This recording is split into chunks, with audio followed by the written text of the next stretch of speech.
you know, see in the media of movies and video, when you employ a camera, the camera is like a medium. Using a sophisticated light refraction technology, something that's been around for over 100 years. What they found out, the early French photographers, is that cameras can pick up a lot of stuff that the human eye doesn't see. And you've heard the expression that, oh, the camera likes you. Well, you see, the camera either likes you or the camera doesn't like you, and there's nothing you can do about that. I mean, lots of artists, you know, so-called actors and actresses try and make the camera like them more.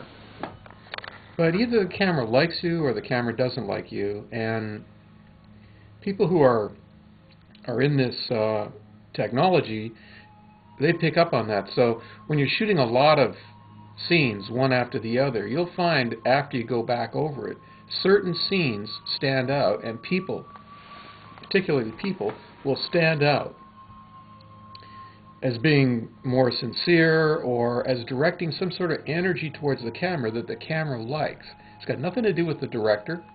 It's got nothing to do with the piece that you're working on. Can I interrupt for a second? Yeah. I would say that an added thing, which maybe you're not, because it's not just the person, to me it's the field of energy between the two people.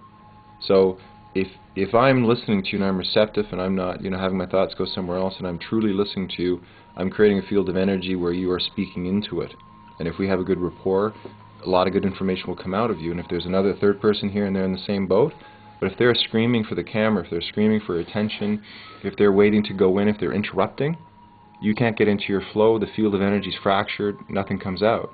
So I would add something on top of that, about that, because I don't think that is spoken about enough. But I think also true, the charisma if someone comes online or it doesn't. I mean, I That's don't know. right. You know, a good director, somebody who sets up shots, sets up interviews. A good director is somebody who recognizes the potential for a good shot, but never knows necessarily whether it's going to work exactly the way he sees it in his mind's eye. But he learns to be, you know, more receptive to that thing that you're talking about, which is opening yourself up to the possibility, so that when you're actually out there shooting this particular scene or others and interviews that you do, it's a good form of training your ear and your eye and your third eye to be more receptive to the possibility of capturing something that's quite unique. And this is where the camera allows you, if you like, the dream space to paint those pictures. You're not doing it yourself, it's happening involuntarily through some other force that happens between the camera, the subject, and the director himself.